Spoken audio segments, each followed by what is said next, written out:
بسم اللہ الرحمن الرحیم کل نفس ذائقۃ الموت صدق اللہ مولانا العظیم قال رسول اللہ صلی اللہ علیہ وسلم انما القبر روضۃ من ریاض الجنہ او حفرۃ من حفر النار صدق اللہ مولانا العظیم وصدق رسولہ النبی الکریم۔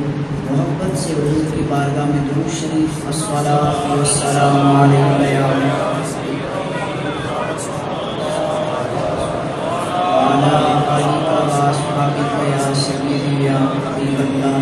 الصلاۃ والسلام علیک یا سیدی یا رحمۃ للعالمین وعلی آلک و اصحابک یا سیدی یا شفیع المذنبین۔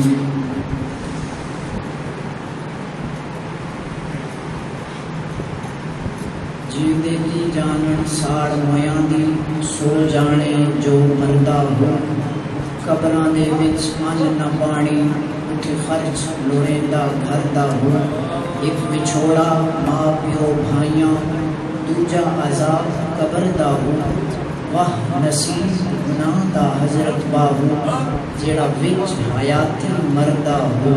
حمد و صلاۃ کے بعد ذی وقار و ذی احتشام حضرات علماء کرام بزرگان دین و ملت ایک ایک کا نام لوں تو میرے لیے سب افتخار ہے، لیکن وقت کے دامن میں گنجائش نہیں، سب میرے لیے قابل احترام ہے شخصیات۔ آپ احباب بڑی محبت سے تشریف فرمائے، اللہ ہم سب کا آنا قبول فرمائے اور جن کے لیے ہم جمع ہیں ان کے درجات میں بلندی عطا فرمائے۔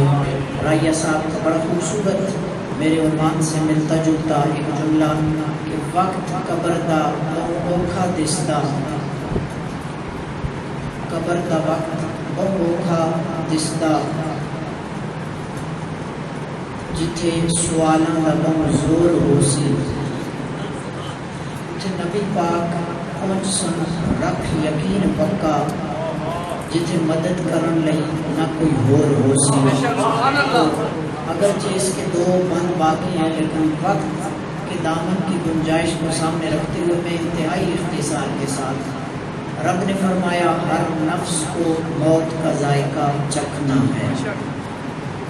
کوئی نفس موت سے راہ فرار اختیار نہیں کر سکتا، کوئی جان موت کے دائرے سے نکل کر کسی اور جہان آباد نہیں ہو سکتی، کوئی شخص موت سے بھاگ نہیں سکتا، اس لیے کہ موت اپنے وقت پر اپنے لمحے رب کے حکم سے مقررہ وقت پہ اس بندے کے پاس آ جاتی ہے۔ رب ذوالجلال نے اپنے پاک کلام کے اندر ارشاد فرمایا، دوسرے مقام پہ توجہ میری طرف رکھیں گے، انتہائی مختصر میں بات عرض کروں گا۔ رب نے فرمایا کل من علیہا فان، جو کچھ بھی زمین پر ہے، علماء جانتے ہیں علیہا کی ہا ضمیر کا مرجع زمین ہے، زمین پروناؤن ہے، ہا ضمیر پروناؤن ہے اور زمین کے لیے مؤنث کی ضمیر استعمال کی گئی ہے۔ رب نے فرمایا جو کچھ زمین پر ہے اس نے فنا ہو جانا ہے۔ جب یہ آیت نازل ہوئی فرشتوں نے خوشی کی، مالک ہم تو بچ گئے، زمین والے ختم ہو جائیں گے۔ رب ذوالجلال نے جبریل کو حکم دیا، جبریل ساتھ ہی لے جا کل نفس ذائقۃ الموت۔ رب ذوالجلال کی ذات و صفات کے علاوہ کائنات میں جو کچھ ہے اس سب نے فنا ہو جانا ہے، اس سب نے فنا ہو جانا ہے۔ اسی آیت کے ضمن میں حضرت مولا کائنات حضرت شیر خدا آپ فرماتے ہیں الموت باب کل نفس داخلوہا، الموت قدح کل نفس شاربوہا۔ فرمایا موت ایک دروازہ ہے اور ایک ایسا دروازہ نہیں، ایک ایسے گھر کا دروازہ نہیں جس کا کوئی سائڈ دروازہ بھی ہو جو لے کر انسان مشکل وقت میں وہاں سے نکل جائے۔ کہا اس کا بس ایک دروازہ ہے، ہر ایک نے اس دروازے سے گزر کے جانا ہے۔ کہا الموت قدح کل نفس شاربوہا، موت ایک پیالہ ہے، موت ایک مشروب ہے۔ آج ہم دیکھتے ہیں کسی کو شوگر ہوتا ہے تو وہ میٹھا نہیں پیتا، وہ پیپسی کے قریب نہیں جاتا۔ کہا وہاں شوگر والا ہو یا شوگر کے بغیر ہو، وہاں طبیعت مانے یا نہ مانے، کہا موت کا پیالہ ہر صورت میں تمہیں پینا پڑے گا۔ یہ مولا کائنات کا فرمان ہے۔ یہ شہر علم کے دروازہ حضرت مولا کائنات کا فرمان ہے، فرمایا موت سے کسی کو رائے فرار اختیار نہیں۔ حل رائت خلیلا یکرہ لقاء خلیلہ، پیارے خلیل، پیارے ابراہیم، نارے نمرود کو گلے گلزار بنایا تیرے لیے، کہا کبھی کوئی ایسا یار بھی تو نے دیکھا کہ جب اسے یار ملاقات کے لیے بلائے تو کوئی سچا یار یار کی ملاقات کے لیے نہ جائے؟ کہا پیارے جسے تو موت سمجھتا ہے ہم مارنے کے لیے نہیں بلاتے، اپنی ملاقات کے لیے بلاتے ہیں۔ اس لیے میں کہتا ہوں میرے مرشد کریم اور ہر صوفی نے یہ درس دیا، کہا وہ اوروں کی موت ہوتی ہے جو انہیں مارنے آتی ہے، مصطفیٰ کے پیاروں کی موت انہیں رب سے ملانے آتی ہے۔ کہا ان کی موت اس سے ملانے آتی ہے۔ حضرت بلال حبشی کا وقت وصال آیا، وقت وصال آتا ہے، آنکھیں پتھرا جاتی ہے، جسم کانپ جاتا ہے، انسان کی ابرو، انسان کا چہرہ اندر کی طرف دھنس جاتا ہے، جسم جہاں تھا وہیں فالج کا شکار ہو جاتا ہے۔ کیوں؟ موت کا جھٹکا ہی اتنا سخت ہوتا ہے۔ آپ پر جب وقت آیا تو حضرت بلال حبشی آپ چھلانگے لگانے لگ گئے، ہاتھ کھول لیے، پاس ہی شریک حیات تھی۔ کہا بلال موت کو بازیچہ اطفال سمجھا ہے، یہ بچوں کا کھیل سمجھا ہے؟ موت ہے، آنکھ جہاں ہوتی ہے وہاں رک جاتی ہے۔ آپ نے اکثر دیکھا ہوگا بعض لوگ جب مرتے ہیں تو کسی کی آنکھ کھلی ہوتی ہے، کسی کی بند ہوتی ہے، تو کسی اللہ کے پیارے نے بڑی خوبصورت بات کہی، کہا ایسا کیوں ہوتا ہے؟ فرمایا ایسا اس لیے ہوتا ہے کہ موت کا وقت ایک اتنا تیزی سے پورا ہوتا ہے، جس کی آنکھ کھلی ہوتی ہے اسے بند کرنے کا وقت نہیں ملتا، اور جس کی بند ہوتی ہے اسے کھولنے کا وقت نہیں ملتا، موت پہلے آ جاتی ہے۔ تو کہا، بیوی نے کہا بلال یہ موت ہے، گلے لگانے جا رہے ہو؟ کہا او اللہ کی بندی میں نے مصطفیٰ سے سنا ہے وہ موت اوروں کے لیے ہوتی ہے جو موت کے گھاٹ اتار دیتی ہے۔ کہا میرے محبوب نے فرمایا الموت تحفۃ المومن، موت تو مصطفیٰ کے غلام کے لیے رب کی طرف سے تحفہ بن کے آتی ہے، رب کی طرف سے گفٹ بن کے آتی ہے۔ یہی ایک اور جملہ اگر حدیث سے لے کے عرض کروں، حضور نے فرمایا دنیا سجن المومن و جنت الکافر، کہا یہ دنیا مومن کے لیے قید خانہ ہے، کافر کے لیے جنت ہے۔ کہا کیسے؟ فرمایا انما مثل المومن حین تخرج نفسہ، کہا مومن کی مثال ایسے ہوتی ہے جب اس کی روح نکل رہی ہوتی ہے، کہا وہ ایسے ہوتا ہے جیسے بندہ قید خانے میں ہوتا ہے، قید خانے سے چھوٹ کر وہ جیسے باہر آ کے خوش ہوتا ہے، مومن کی روح نکلتی ہے، مومن کو خوشی تب ملتی ہے، مومن کو خوشی تب ملتی ہے۔ اور اسی پر ایک اور حدیث کا جملہ عرض کر دوں، ان نبی سعید الخدری رضی اللہ تعالیٰ عنہ یقول قال رسول اللہ صلی اللہ علیہ وسلم، آقا کونین صلی اللہ علیہ وسلم نے ارشاد فرمایا اذا بدیات الجنازۃ، جب میت کو، جب جنازے کو رکھ دیا جاتا ہے اس کو پھر اٹھانے والے اپنے کندھوں پہ اٹھا لیتے ہیں، فاحتمل الرجال علی اعناقہم، لوگ جب انہیں کندھوں پہ سوار کرتے ہیں وہ میت کو لے کے چل رہے ہوتے ہیں، کہا اگر وہ میت فإن كانت صالحۃ، اگر وہ نیک ہوتی ہے نا تو وہ اٹھانے والوں سے گفتگو شروع کر دیتی ہے، کلام شروع کر دیتی ہے۔ وہ میت جسے اٹھا کے لے کے جا رہے ہیں وہ اٹھانے والوں سے بولتی ہے، کیا کہتی ہے؟ کہتی ہے قدمونی، یہ پاؤں جو آہستہ چلا رہے ہو ان میں پھرتی پیدا کرو، تیز چلو، قدمونی، جلدی لے جاؤ۔ یارو یہ موت ہے۔ آپ نے دیکھا دنیا کے اندر پولیس مجرم کے پیچھے آئے، وہ گھیرے میں آ جائے، وہ بھاگتا ہے، جان چھڑانے کے چکر میں ہوتا ہے، گٹر ملے، گلی ملے، راستہ ملے، مکان ملے، چھت ملے، دیوار ملے، وہ کوئی بھی راستہ اختیار کرے گا، کبھی بھی پولیس کے حوالے اپنے آپ کو نہیں کرے گا۔ وہ رب ذوالجلال کے وہ فرشتے جو قہر بن کے، غضب بن کے رب کی مخلوق کے پاس آتے ہیں، یہ بندہ کہتا ہے مجھے لے کے جاؤ، قبر کے اندر لے کے جاؤ، جلدی کیوں جا رہا ہے؟ مومن کہتا ہے جلدی لے کے جاؤ۔ اور اگر کوئی گناہگار ہوتا ہے نا وہ کہتا ہے یا ویلہا، این یذهبون بہا، وہ برباد ہو جاؤ، کہاں لے کے جا رہے ہو؟ یارو یہ مصطفیٰ کا غلام کیوں جلدی جانا چاہتا ہے؟ گنہگار کیوں لیٹ جانا چاہتا ہے؟ ہم سمجھتے ہیں قبر اندھیرا ہے، ہم دیکھتے ہیں قبر اندھیرا ہے، ہم نے سنا ہے قبر تاریکی کا گھر ہے، لیکن جس نے زندگی مصطفیٰ کے پیکر میں گزاری ہوتی ہے وہ جانتا ہے قبر میں مصطفیٰ اجالا کرنے کے لیے پہلے آ چکے ہیں۔ وہ زندگی اس طرح گزارتا ہے، پھر اسے ڈر نہیں ہوتا اندھیروں کا، اندھیروں میں اجالا کرنے والا مصطفیٰ پہلے آ جاتا۔ کہا اس لیے جلدی لے کے جاؤ، قدم تیز چلاؤ، قبر میں جلدی پہنچاؤ۔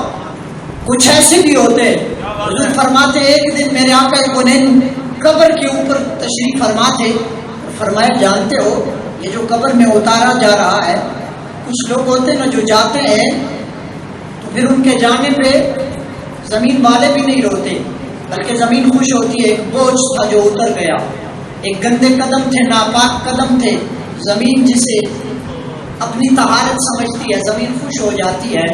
اور کچھ ایسے ہوتے ہیں جن کے جانے سے زمین بھی روتی ہے، آسمان بھی روتا ہے۔ وہ کیوں روتا ہے؟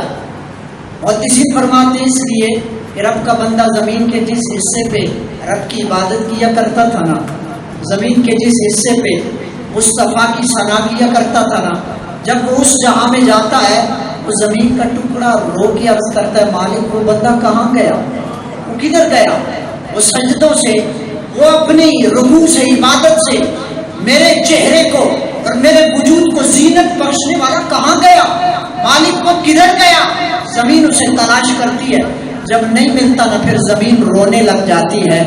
اور عبادت جب قبولیت کے لیے آسمان کی طرف جاتی ہے تو آسمان کے جس راستے سے گزر کے جاتی ہے، جب وہ بندہ اس جہاں میں جاتا ہے پھر وہ راستے بھی سوال کرتے ہیں فرشتوں سے۔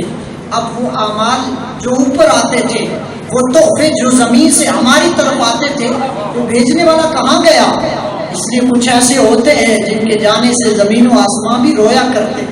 حضور نے فرمایا میرا ایک غلام، مسلم شریف، بخاری شریف حدیث کی صحیح حدیث کے اندر حضور نے فرمایا اہتز العرش الرحمن، میرا ساتھ وہ میرا پیارا ہے جس کے جانے سے زمین والے ہی نہیں رو رہے، رب کا عرش بھی حرکت میں آ گیا۔ عرش الرحمن، ساتھ کی موت نے عرش کو بھی ہلا کے رکھ دیا۔ حضور نے جب قبر کے اوپر کھڑے ہوئے، قبر کے اندر خود اتارا، جنازے کے ساتھ خود حضور 40 قدم چلے، جنازہ اٹھا کے چلے۔ قربان جاؤں اس امتی پہ جس کا جنازہ نبی میں امام نے خود اٹھایا۔ سنو ان نشستوں سے یہ درس لیا کرو، صرف اپنوں کے جنازوں کو کندھا نہ دیا کرو۔ حضور کا یہ فرمان سنو، حضور نے فرمایا جو جنازے کو، کسی مومن کے جنازے کو 40 قدم لے کے چلتا ہے، رب اس کے کندھوں سے 40 کبیرہ گناہوں کا بوجھ اتار کے رکھ دیتا۔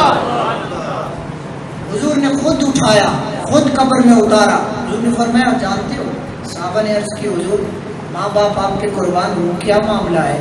فرمایا جب رکھا نا تو زمین کی یہ سائڈ اور یہ سائڈ دوڑی آئی، زمین دباتی ہے، یوں یوں بندہ پیوست ہو جاتا ہے۔ کہا یہ سائڈ بھی دوڑی، یہ بھی دوڑی، جب دیکھا نا سعد ہے، جب میری نسبت کا حال دیکھا نا، جب میری محبت دیکھی نا تو پھر وسیع ہو گئی۔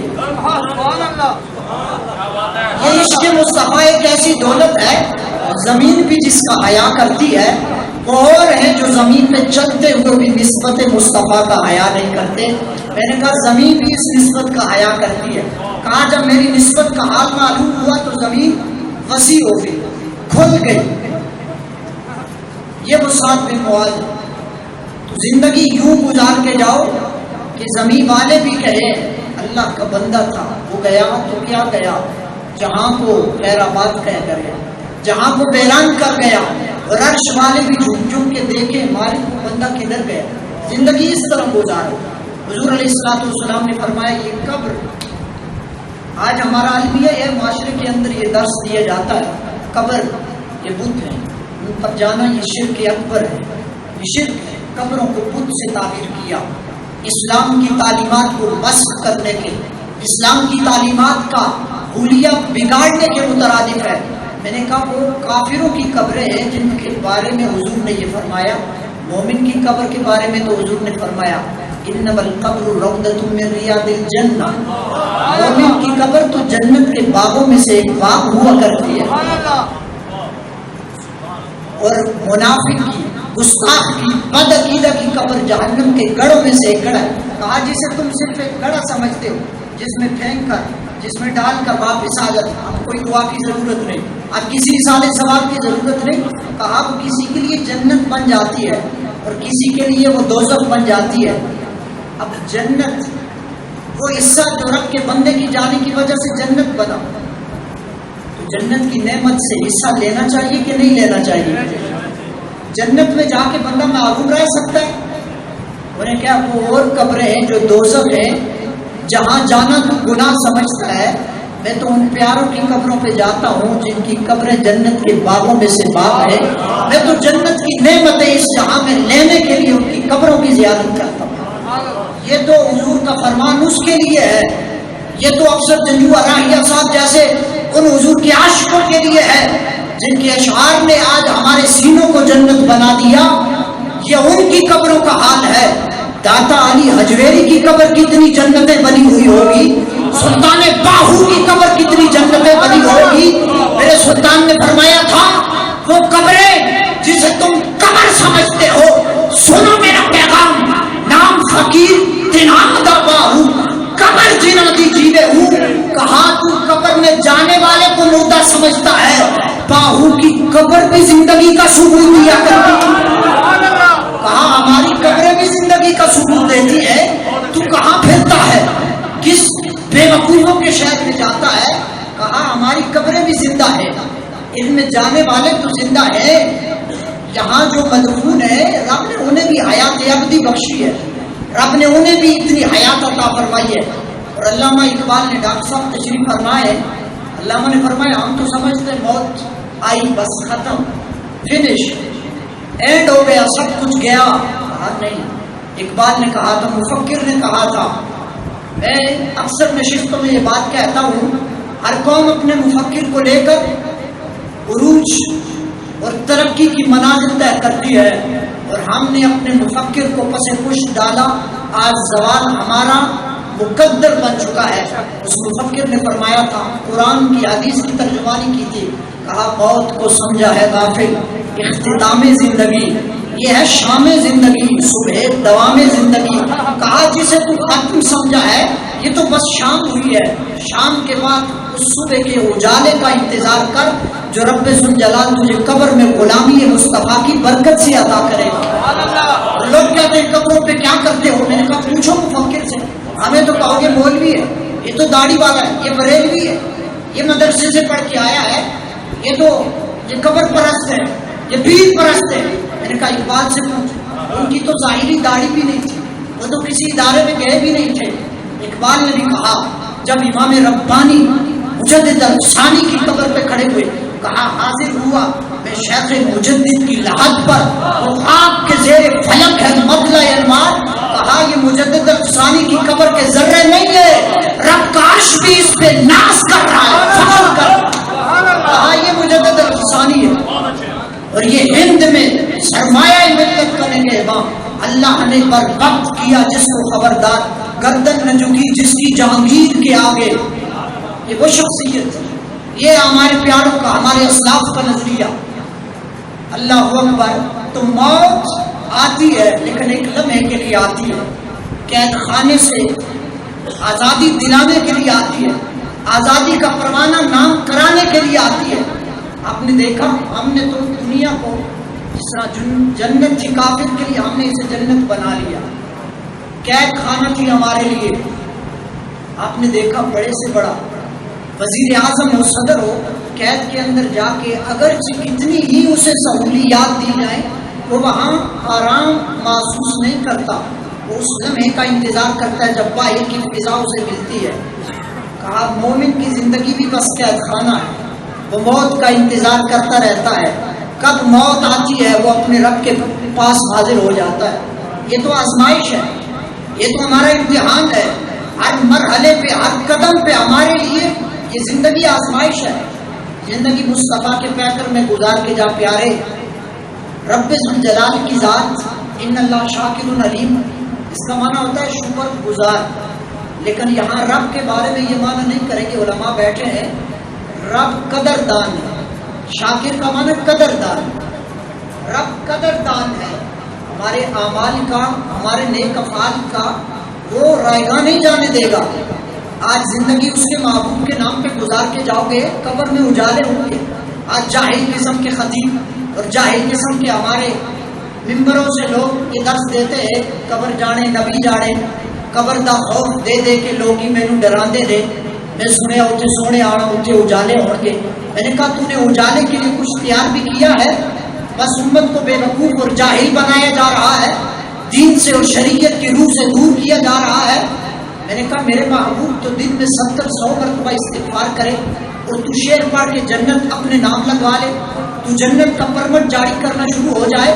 میں نے کہا یہ شریعت نہیں، یہ شریعت سے بغاوت ہے. ایسے جاہل ممبروں پہ بیٹھنے والوں سے اہل سنت کا کوئی تعلق نہیں ہے. اہل سنت کے تو پیر، اہل سنت کے علماء تو ایسے ہوتے ہیں جو سب کچھ ہو کے بھی کچھ نہیں ہوتے، اپنے آپ کو کچھ نہیں سمجھتے. حضرت امام احمد بن حنبل یہ وہ ہستی ہے 10 لاکھ مصطفیٰ کی حدیثوں کا حافظ ہے. سبحان اللہ کہہ دو. ہم تو ایک حدیث دیکھ کے پڑھنا ہمارے لیے مشکل ہے. 10 لاکھ حدیثیں جس کے سینے میں ہے، اس کا سینہ کتنا بڑا مدینہ بنا ہوا ہوگا. 10 لاکھ حدیثوں کا حافظ. وقت کے بادشاہ نے فقیر سے ٹکر لی. اس نے کہا قرآن مخلوق ہے. امام احمد بن حنبل نے کہا قرآن مخلوق نہیں، یہ غیر مخلوق ہے. اب یہ فقیر ادھر بادشاہ، آج بھی لوگ کہتے ہیں یہ فقیروں کا کیا کام ہے بادشاہوں سے. میں نے کہا جو اصلی فقیر ہوتے ہیں نا وہ بادشاہوں سے ٹکر لیا کرتے ہیں. بو کا عالم چھا گیا. آپ میری بات سے اختلاف رکھتے ہیں؟ جو اصلی فقیر ہوتے ہیں وہ بادشاہوں سے ٹکر لے لیا کرتے ہیں. میں نے کہا فقیری جس کے قدم کے صدقے ملی. میرے سلطان باہو نے فرمایا خاک پائے مد حسین و از حسن، کہا میں سلطان باہو ہوں گا، عارفوں کا بادشاہ ہوں گا، لیکن حسین و حسن کے قدموں کی خاک ہوں. اس فقیری جن کے گھر سے چلی، جن کے در سے ملی، وقت آیا تو فقیروں کے بادشاہ نے یزید سے ٹکر لے کے بتایا فقیر وہی ہوتا ہے جو جابر حکمرانوں کی آنکھوں میں آنکھیں ڈال کے بات کرتا ہے. یہ فقیری ہے. فقیری تسبیح پھیر کے جھنڈا چمکانے کا نام نہیں، فقیری امت کا ٹوٹا ہوا رشتہ رب سے ملانے کا نام ہے. فقیری اس چیز کا نام. تو ٹکر ہوئی جب امام احمد بن حنبل کی. آپ نے فرمایا قرآن رب کا کلام ہے، یہ غیر مخلوق ہے. یہ بڑی مشکل ایک بات ہے، آسان کر کے عرض کرتا ہوں. آپ نے فرمایا یہ مخلوق نہیں ہے. یہ کیوں کہا مخلوق ہے؟ یہ ختم ہو جائے گی. کہا یہ رب کی صفت ہے، جس طرح رب ختم نہیں ہو سکتا رب کی صفت بھی ختم نہیں ہو سکتی. اس نے کہا اچھا، جیل میں ڈال دیا. ہر روز 100 کوڑے لگتے تھے، 100. لوگ ہنستے تھے. کہا یہ دیکھو پاگل ہے، ہر روز 100 کوڑے کھا لیتا ہے اور پھر گلیوں میں ذلیل بھی کیا جاتا ہے. یہ دیکھو اس کیا ہوا ہے. امام احمد بن حنبل کا وقت پورا ہوا، قبر میں گئے تو کسی نے خواب میں دیکھا، پوچھا ما فعل اللہ بک یا امام. امام قبر میں جانے کے بعد کیا معاملہ ہوا؟ کہا رب نے مجھے بخش دیا. کہا بخشا تو ہے، کس وجہ سے بخشا ہے وہ ریزن بتاؤ، وہ سبب بتاؤ. آپ نے فرمایا وجہ یہ ہوئی جب فرشتوں نے سوال کیا نہ من رب کا، تو غیب سے آواز آئی ہٹ جاؤ، میرے نام پہ یہ تو کوڑے کھا کے آیا ہے، آج تم سوال نہیں کرو گے، اس کو سیدھا میری بارگاہ میں لے کے آ جاؤ. تو یار کے نام پہ زندگی گزار کے دے دیکھ،